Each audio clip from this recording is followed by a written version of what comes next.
Tələbə işi də var yoldaşlar, tələbə işi də var. Gəlin deyim sizə nə işidir. Bu intern işidir, intern işidir. Mühasibət işidir yoldaşlar. Kimlər üçündür bu?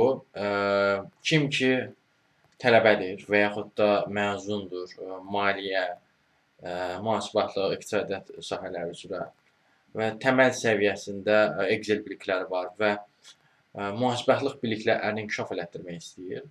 Həmin şəxslərdənsinizsə təcrübə proqramı var. Əmək müqaviləsi də bağlanılır sizdən, yəni xəbəriniz olsun.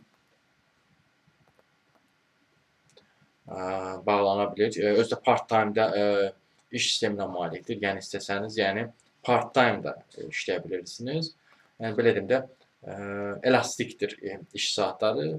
Artıq bunu danışıqlar əsasında siz təyin edə bilərsiniz.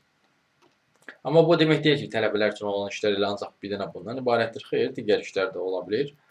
Bu işlərə də müraciət etməkdə dəstək istəyirsinizsə, ümumiyyətlə fərqli sahələrdəki işlərlə də tanış olmaq istəyirsinizsə və yaxud da tələbə deyilsiniz, artıq məzunsunuz, digər işlərlə də, zaten buna məzunlar da müraciət edə bilər, amma yəni məzunlara aid olan başqa işlərlə də tanış olmaq istəyirsinizsə və yaxud da siz məzun deyilsiniz, tamamilə başqa bir işləri axtarırsınızsa, onunla da bağlı yenidən əlaqə vasitəsilə mesaj yaza bilərsiniz, iş tapmanızı çətinlik çəkirsinizsə. Əlaqə vasitəsi profildə qeyd olunub, siz bu videonu harda görürsünüz, orada kanala daxil olsanız, Toğrul Əcəboğlu kanala, orada diqqət eləsəniz, profildə əlaqə vasitəsi var. Həmin əlaqə vasitəsini götürüb mesaj yaza bilərsiniz.